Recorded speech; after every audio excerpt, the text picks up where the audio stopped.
السلام علیکم ورحمۃ اللہ وبرکاتہ۔ محترم نسیم صاحب، آپ کی میسج پڑھی ہے اور بہت خوشی ہوئی، لیکن صرف ایک فرق ضرور ہے کہ آپ نے جتنی تعریف کی ہے میں اس قابل نہیں ہوں، بخدا اس قابل نہیں ہوں۔ بہرحال یہ آپ کی ذرا نوازی ہے۔ دوسری غرض یہ ہے کہ مجھے اکثر شوق رہا ہے شروع سے ہی، بچپن سے ہی۔ سن 50 میں نیا ربوہ بنا تھا کچا، تو اس وقت سے ہمارا اور کوئی کام نہیں تھا، بچے جو اسکول میں تھے، نظموں کا پڑھنا۔ بہت وہ وقت آپ نے شاید معلوم ہوتا ہے کہ آپ مجھ سے میری عمر کے ہی ہوں گے یا کچھ چھوٹے ہوں گے۔ سن 50 میں تیسری جماعت میں آ کے داخل ہوا تھا ربوہ میں۔ تو یہ شوق بہرحال ایسا ہے جو کہ خاص کر میں اس شوق کا بہت آسرا لیتا ہوں، اگرچہ نظم وہ آواز نہیں ہے۔ تو بہرحال آپ نے جس قدر یہ محنت کر کے اتنی بڑی ایک ٹیکسٹ لکھی ہے اردو میں، تو میں تو اتنا بھی نہیں ہوں، تو میں تو صرف چیچی سے لکھتا ہوں، چونکہ انگلیوں سے مجھے کوئی خاص تجربہ نہیں ہے۔ دوسرا عرض یہ کہ میں فیس بک کبھی بنائی تھی، لیکن وہ مجھے اس میں میرا دل نہیں لگا، اس لیے میں نے اس کو ختم کر دیا کئی سالوں سے۔ دوسرا یہ ہے کہ میں ایرتھمیا کا مریض ہوں، آرٹریل فیبریلیشن، یہ میری تکلیف ہے، اور 2011 سے یہ کہ بعد دیگرے مجھے پچھلے سال تک 12 الیکٹرک شاک دیے جا چکے ہیں، اور بڑی ہیوی دوائیاں، جس سے اتنی ٹوٹ پھوٹ ہو جاتی ہے کہ آواز اور گلے کی تو بات مطلب ہے وہ اس کا تو ستیہ ناش ہو جاتا ہے۔ اور پچھلے سال پھر جب مجھے تکلیف ہوئی میں ہاسپٹل گیا، انہوں نے ایک شاک دیا لیکن وہ کامیاب نہیں ہوا، تو بالعموم میں 3-4-5 گھنٹے رہ کر کے شاک لگوا کے گھر آ جایا کرتا تھا۔ تو اس بار جو پچھلے سال ہوا تھا میں یہی رات کے 12 بجے وہ مجھے پریپیئر کر لیا انہوں نے شاک دینے کے لیے، تو میں یہی توقع کر رہا تھا کہ اسی طرح روٹین کے مطابق میں 4-5 گھنٹے کے بعد آدھی رات کے واپس گھر چلا جاؤں گا۔ اور جب صبح میں نے دیکھا تو اراؤنڈ میرے بیڈ کے وہ ابھی تک وہ پردے لگے ہوئے ہیں۔ خیر وہ ایک نرس آئی پہلے تو ڈرتی لیڈی ڈاکٹر نہیں آئی جس نے شاک دیا، چونکہ بعض مریض بڑے اگریسو ہوتے ہیں، وہ کہنے لگی ویری سوری، ہم نے آپ کو 5 شاک دیے ہیں، تو پھر بھی آپ کنٹرول نہیں ہو سکا، آپ کے ہارٹ بیٹ ہے جب وہ ریگولر نہیں ہو سکی، اس لیے اس سے زیادہ اجازت نہیں ہے، تو باقی آپ کو ڈاکٹر آئے گی تو وہ آپ کو سارا بتائے گی۔ بہت لمبی بات ہو جائے گی، آپ اس بات تھوڑی کو بہت زیادہ سمجھ جائیں کہ 2011 سے شاک لگ چکی ہیں، اور میری لائف اتنی رسکی اب ہو چکی ہے کہ میں جہاں بھی جاتا ہوں پہلے ہارٹ سینٹر سے کانٹیکٹ کرتا ہوں، اگر اویلیبلٹی ہوں، مثلاً جس طرح ہمارا ہارٹ سینٹر ربوہ کا ہے۔ تو ابھی میں پاکستان آیا ہوں، یہاں اس وقت میں مغل پورہ لاہور میں بیٹھا ہوں، ربوے میں گیا تھا، کچھ ضروری کام تھے، تو شاید پھر بھی مجھے ایک دفعہ جانا پڑے۔ 21 مارچ کو میں واپس آؤں گا۔ آپ نے اس قدر وہ خوبصورت عبارت لکھی ہے کہ وہ تو ٹوٹے پھوٹے آدمی میں جان پڑ جاتی ہے، تو دل ہی تو ہے نا سنگ و خشت، درد سے بھرنا آئے کیوں۔ تو بہرحال میں اس قابل تو نہیں ہوں، لیکن انشاءاللہ تعالیٰ میں آپ کی فرمائش پوری کرنے کی کوشش کروں گا۔ گروپ میں اکثر شعراء جو ہیں ان کے میں کلام پڑھ چکا ہوں، 20 نظمیں میں پڑھ چکا ہوں، تو کبھی آواز ٹھیک ہوتی ہے، کبھی سینہ بنتا ہے، گلا بنتا ہے، تو بیٹھ کے عادت پوری کر لیتا ہوں۔ تو المختصر یہ ہے کہ میری بھی ایک فرمائش ہے چھوٹی سی، جو آج تک کسی شاعر صاحب نے پوری نہیں کی، وہ یہ ہے، ایک زمانہ گزر گیا ہے، میرا ایک کلیگ ہوا کرتا تھا ہیڈ کانسٹیبل، یہ 65 کی جنگ میں ہم مورچوں میں بس کچھ اپنا کیا کرتے تھے وہ، تو وہ شیعہ دوست تھا میرا، تو اس کو وہ سنایا کرتا تھا یہ، اس کے وہ 2 اشعار جو ہیں وہ مجھے آج تک یاد ہیں، اور اس کی طرز مجھے بہت پسند تھی۔ تو ایک زمانہ گزر گیا ہے، میں گاتا رہا، مطلب اس سے انجوائے کرتا رہا، لیکن یوٹیوب گوگل میں مجھے کہیں سے یہ کلام نہیں ملا۔ تو آپ کی عبارت پڑھ کے اسی طرح میں سوچتا رہا کہ آپ کی فرمائش کیوں نہ کسی ایسے طریقے سے پوری کی جائے کہ وہ تھوڑی علیحدہ ہو، جتنی طرزوں میں نے شعراء کی غزل نظمیں پڑھی ہیں اس سے بہت مختلف ہو۔ اور ابھی میں آپ کو ڈیمونسٹریٹ کرتا ہوں، وہ دو اشعار ہیں۔ تو میری یہ فرمائش ہے کہ اگر آپ یہ 2 اشعار اسی وزن پر اگر آپ اپنے 4 اشعار اور شامل اس میں کر دیں، تو اگر آپ کے اشعار اسی طرز پر ایڈجسٹ ہو گئے تو میں ان 2 اشعار کو شامل نہیں کروں گا، بلکہ آپ کے اشعار اسی طرز میں پریکٹس کر کے تو میں آپ کو پہلے بھیجوں گا، گروپ میں نہیں ڈالوں گا۔ تو بس میں سوچتا رہا 2-3 گھنٹے کہ میں آپ کو کیسے کانٹیکٹ کروں۔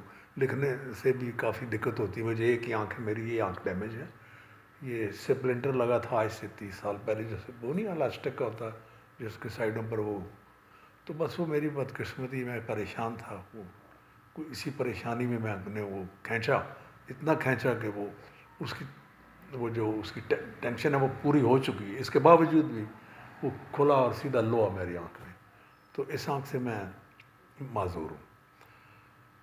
تو اس لیے پھر لکھنے کے بجائے میں نے سوچا کہ میں آپ کو اپنی لائف جواب دے دوں آپ کی۔ تو ملاحظہ فرمائیے 2 اشعار ہیں، اس وقت بھی طبیعت میری ٹھیک نہیں، یہاں تو گرد و غبار جو ہے آپ کو پتہ ہی ہے لاہور کا کیا ہے۔ میں 2 اشعار پڑھتا ہوں، نعتیہ ہیں، وہ پتہ نہیں نعت ہے یہ وہ کیا تخیل ہے شاعر کا، لیکن کچھ ایسا ہی لگتا ہے۔ تو آپ ملاحظہ فرمائیں، اسی کے ساتھ 2-3-4 اشعار اور شامل کر لیں، اور اسی طرز پر انشاءاللہ میں آپ کو گا کے بھیج دوں گا۔ یہیں لاہور میں کوشش کروں گا، 21 مارچ کو ویسے میں نے واپس آ جانا، وہاں موڈ ذرا زیادہ ہوتا ہے، آب و ہوا گرد و غبار وہ نہیں ہے، تو ملاحظہ ہو۔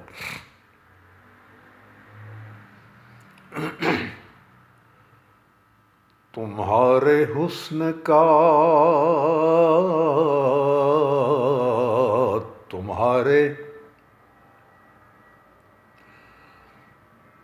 تمہارے حسن کا کونین میں جواب نہیں، تمہارے حسن کا کونین میں جواب نہیں،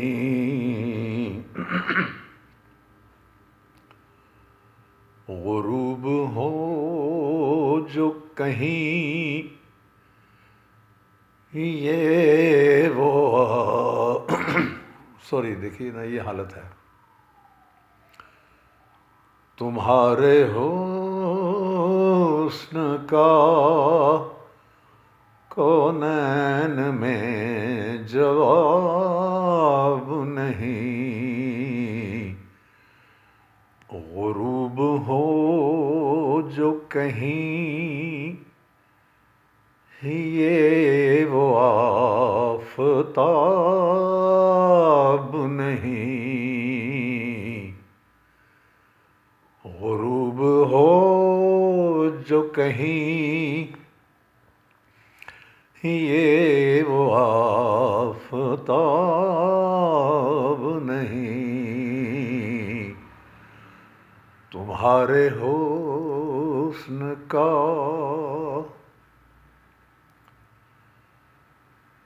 کتاب ہست یہ خود کا مطالعہ کر تو،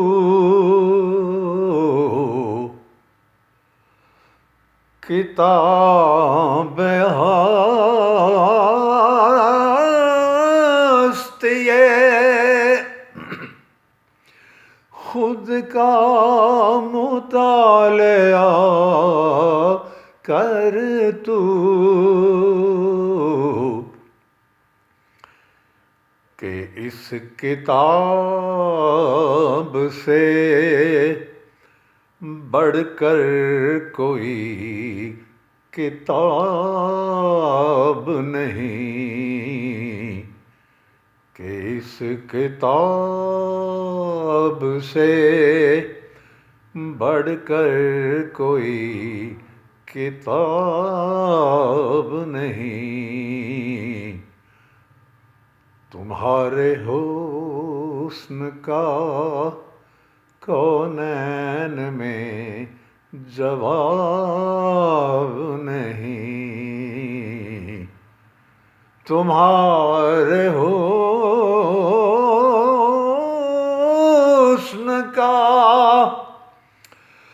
کونین میں جواب نہیں، غروب ہو جو کہیں یہ وہ آفتاب نہیں، غروب ہو جو کہیں یہ وہ آفتاب نہیں، تمہارے حسن کا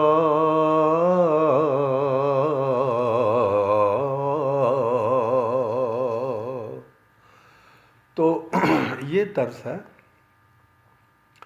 میں یہ چاہتا ہوں کہ آپ اسی وزن کے اوپر کوئی 2-3-4 اشعار لکھ دیں، اور اسی طرز کے اوپر میں تھوڑا اور پریکٹس کر کے اس کو فائن کر کے آپ بھیج دوں گا.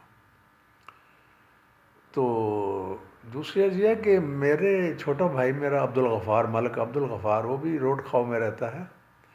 وہاں نظمیں پڑھنے والے اور بھی ہیں. میرے حقیقی بھانجے ہیں 2، مجیب اللہ بس ڈرائیور ہے وہاں، اور کلیم اللہ وہ بھی وہیں پہ رہتا ہے. تو امیر نسیم الرشید صاحب اپنے بھائی ہیں، وہ بھی وہاں ہیں آپ کے. تو ان کو بھی قابو کریں نا ذرا. تو ہمارے تو پھیپھڑوں میں اتنی ہوا نہیں رہی، لیکن ان شاء اللہ تعالیٰ آپ کی فرمائش ضرور پوری کی جائے گی. دعاؤں میں یاد رکھیں. تو اس پہ غور کیجئے گا. جو ہے میں آپ کو ایک اور بھی نظم ریکارڈڈ جو ہے وہ میں آپ کو بھیجتا ہوں، شاید آپ نے سنی ہو. یہ محترمہ ہیں ارشاد عرشی صاحبہ. تو میں نے اپنی بہن کو، وہ بھی شاعرہ ہالینڈ میں رہتی ہے، چھوٹی بہن میری، تو میں نے ان کو یہ نظم گا کر کے یہ بھیجی. انہوں نے کہیں اپنی لجنہ کے گروپ میں ڈال دی. ارشاد مرشی کی تھی یہ غزل، انہوں نے کسی اور کوئی بہن تھی اس نے اس کا ویڈیو بنا دیا. میں آپ کو بھی بھیجتا ہوں. وہ بھی طرز اچھی ہے. اگر آپ پسند کریں گے تو پھر اس طرز پر کوئی کلام جو ہے وہ بنا کر بھیجیں. تو میں ایسے نہ تو کسی گانے کی نقل کرتا ہوں، میں اپنی طرز بناتا ہوں، اور زیادہ تر میں راگ میں اس کو کمپوز کر کے اس کی پریکٹس کرتا ہوں. تھوڑا ٹائم لگتا ہے، محنت کا کام ہے. تو دوسرا وہ بات بھی ابھی نہیں ہے. تو بہرحال انشاءاللہ آپ کی فرمائش پوری ہوگی. تو آپ میں آپ کو ٹیکسٹ بھیج دیتا ہوں، یہ جو 2 اشعار میں نے پڑھے ہیں. اور ارشاد عرشی صاحب کی ایک غالباً غزل ہے، یہ غزل ہی لگتی ہے. تو وہ بھی میں آپ کو کسی بہن نے، وہ لجنہ کی نے، اس کا ویڈیو بنا کر وہ ڈال دی ہے. تو میں آپ کو وہ بھی بھیجتا ہوں، آپ وہ بھی سنیے. اگر آپ کو کچھ ویسے اس وزن کی کوئی آپ کا کلام ہے تو وہ کریں، اسی راگ میں، اسی طرز میں اس کو بھی پڑھا جا سکتا ہے. تو ٹھیک ہے، اجازت دیں. دعاؤں میں یاد رکھیں. تو میں انشاءاللہ 21 تاریخ کو یہاں سے واپس روانہ ہو جاؤں گا ہالینڈ کے لیے. تو اور دوستوں کو سلام عرض کریں اور دعاؤں میں یاد رکھیں. خدا حافظ.